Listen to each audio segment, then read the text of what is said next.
In Chicago, a policeman speeding very fast on the road during these gunfights and is badly wounded. He is rushed into surgery with an emergency team already waiting, but his heart stops beating, and the surgeon Paul pronounced him dead. He assures the other policeman that the death was not his fault. At home, Paul is eating breakfast with his wife Lucy while complaining about his watch running slow. As they talk, they hear a loud, excited scream coming from upstairs. Their daughter Jordan comes down and reveals that she got accepted to college in New York City and they are happy for her. At Jordan's soccer match, they discuss her moving to college, but they are interrupted by one of the fathers who is taking the game way too seriously. Paul politely asks him to shut them up. He gets a little mad, but luckily the exchange doesn't escalate beyond words. After the game, the family is eating pizza in a restaurant with Paul's brother Frank. Lucy is soon to complete her PhD. They talk about the fight that was narrowly avoided earlier, and Frank tells Jordan that Paul used to be known for getting scrappy when he was younger. After dinner, Paul agrees to lend Frank some money and they're waiting for their car to be returned. The man who parked the car find out the Paul address and take a photo of the address. Paul and Lucy are getting ready to go out for Paul's birthday,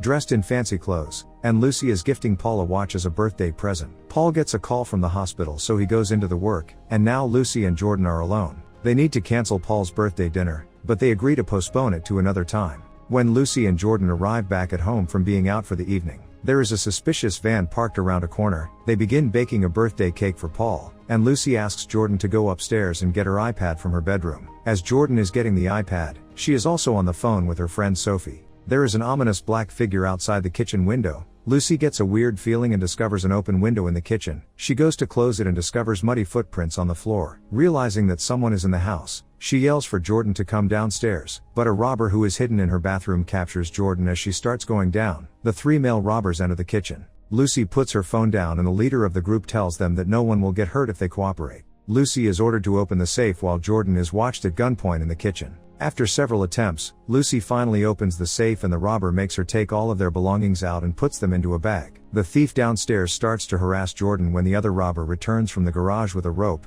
They get into an argument, and seeing this opportunity, Jordan grabs a knife and cuts the guy's face, but the other guy disarms her and throws her on the ground. Lucy returns with the third robber, and seeing the commotion, she grabs a pot of boiling water and throws it at the unmasked dude's face. She tells Jordan to run, but the leader of the robbers has had enough and shoots his gun twice. Paul, who is in surgery, hears about 2 incoming female patients over the intercom by the time when he is horrified to hear that his daughter is in intensive surgery and his wife has died. Paul lists the items stolen from their home to the detectives Kevin Raines and Leonore Jackson. Frank shouts at the police officers for not taking the recent crimes in the area more seriously. Paul tells him to calm down, and the detectives try to assure Paul that they will catch whoever is responsible. Jordan is out of surgery but is in a coma as Paul watches at her bedside. Lucy's father Ben speaks at her funeral, and wonders how this senseless murder can be part of God's plan. He thanks Paul for bringing Lucy's body home and asks him how the police investigation is going. Paul tells him that neighbors saw 3 repairmen in a white van. But suddenly, they stop the car in the middle of the road and look at something on the ground. He gets back into the car, and when they reach his property, there are 2 poachers with guns, who immediately start running to their car. Ben gets out and starts shooting but they escape.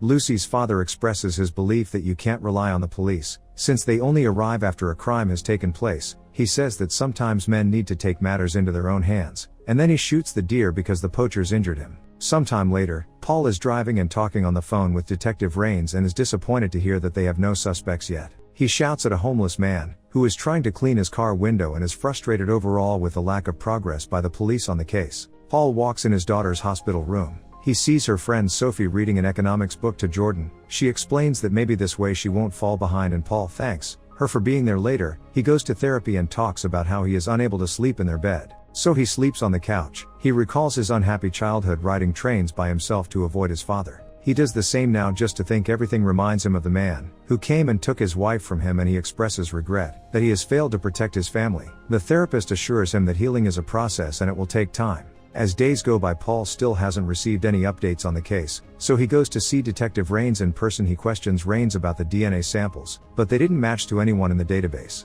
In Raines' office, Paul notices all of the open cases. He is currently working on only a small portion of them have been solved. Raines assures him that sooner or later one of the 3 burglars will get picked up for something unrelated, and sell out the rest for his own freedom. Paul wonders if offering a reward or hiring a private investigator would help, but Raines explains that offering money would only create multiple false leads, and that a private investigator can't legally get involved in an ongoing murder case. He can do is have faith. How did faith work out for them? Paul is walking in town at night, when he notices 2 men harassing a young woman. He calls them out to leave her alone, but they beat him up, so he goes home and watches an ad for a local firearms retailer. The next day, he goes to the gun shop and the shop assistant shows him all the different weapons. They have him inquire about the paperwork and she tells him that he doesn't have to worry about that. They will set him up with his application and after that he just needs to take a gun safety class, which no one has ever failed. Paul says he'll think about it. Sometime later, Paul is in the hospital attending to another gunshot victim. When a gun falls out of the patient's pocket, he kicks it under the operating table and later grabs it over the coming days. He watches gun tutorials and practices shooting.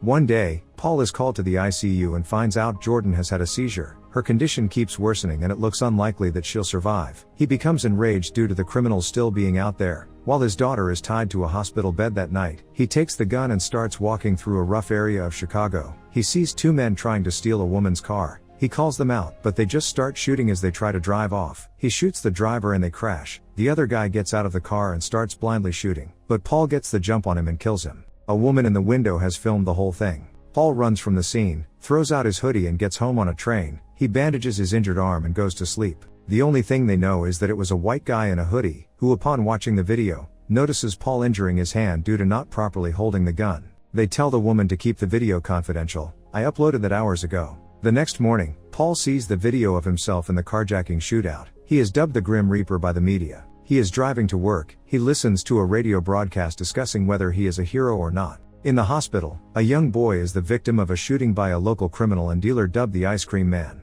Paul checks the boy's chart in the hospital and notes his address. Afterwards, Paul puts on a hoodie and goes to confront the Ice Cream Man. He shoots him and dips while the locals steal all of his ice cream. The detectives arrive at the scene, and again the witness states that he saw a white man in a hoodie. Raines notices some kids reenacting the events and figures that it was probably the Grim Reaper again, due to him being left-handed. Their superior is upset about a vigilante shooting criminals and is concerned that others might emulate such actions. When asked about their progress, they explain that, thus far, they have identified the vigilante as left-handed and observed a lack of basic weapon skills. Congratulations, you got it narrowed down to about 1 million suspects. Paul goes for another therapy session and a therapist tells him he looks a lot better and to keep doing whatever he's doing. Paul chuckles and tells her that. One day Paul is operating on another gunshot victim and realizes that it's the valet. He also notices his old watch on his wrist. The valet dies on the operating table. Paul goes to the ambulance. He was brought in and steals his phone. He unlocks it with the valet's finger and also takes back his watch. He goes through the phone and finds the picture of their address. He keeps digging and finds a picture of a liquor store which is actually a front for selling stolen goods and decides to go investigate. He picks up another hoodie from the hospital's laundry and goes to the liquor store. He makes up a story that the valet sent him, but the owner notices the hospital label on his hoodie and sneakily sends a text to another criminal fish, telling him to come over. Then he reaches for a revolver, but Paul nails his hand.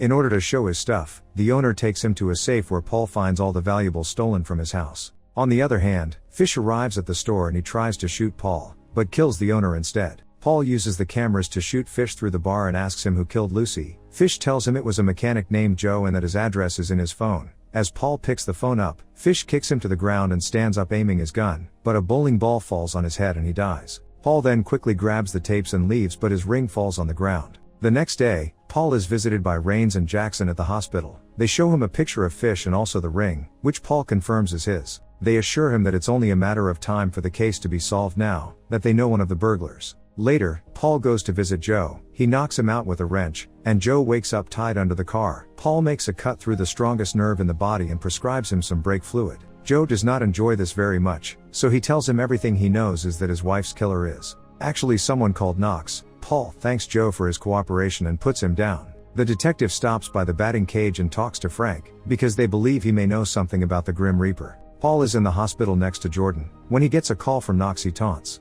Paul says he wants to say his wife's last words and asks to meet at a club in 30 minutes. Frank goes to Paul's home and lets himself in, but after no one answers the bell, he enters the basement where Paul has been keeping ammunition and realizes he is the Grim Reaper. Paul goes to the club and messages Knox, saying he's here. Knox tells him to meet in the bathroom. Paul calls his cell and when he kicks open the stall there's only a phone there. Knox appears from behind and starts shooting. Seeing that he is cornered, Paul shoots out the lights, crawls out, and blends in with the crowd. Detectives get a call about the club shooting and go to the hospital, where one of the victims claims he saw the shooter. They visit him and it turns out to be Knox. The detectives go to Paul's office but he isn't there. Paul goes home where Frank confronts him. Paul explains he had to do it because no one else would. Their conversation is interrupted by the detectives. Frank opens the door and tells them Paul isn't there. They know he is but can't arrest him without proof. Paul receives a call from the hospital, informing him that Jordan is awake. He rushes there and has to break the news to his daughter that her mother is dead. Next morning, they get ready to go home, but when they enter the elevator, Knox joins them. He makes small talk with Jordan, and when they leave, Knox says he'll see them around. Paul makes a stop by the gun store. After eating dinner, Jordan gets ready for bed, but Paul tells her to get under the stairs and call 911, because he saw someone outside. Knox breaks in with 2 of his goons, but Paul quickly neutralizes both of them. He hears a noise in the basement and goes down, but Knox shoots him in the shoulder and tells him to sit down. Jordan comes out of the stairs and screams, which distracts Knox. Paul hits a button on his table and takes care of Knox. Police finally arrive and Paul tells Rains that he got all his injuries tonight, including the cut in his hand. That's almost healed Rains. He asks a couple more questions and Paul implies he is done being a vigilante, satisfied by this, and lets him off the hook. Sometime later, Paul drops Jordan off at college in New York City, where her friend Sophie is already waiting. He is heading back to his car. Paul sees a man steal a bag off a bellhop's cart, calls him out and points a finger gun at him. And the movie ends here. Thanks so much for watching. Let us know your thoughts on the film in the comments section below. If you enjoyed the video, please like it and also watch some of our other videos. And before you go, make sure to subscribe to the channel for more movie recaps.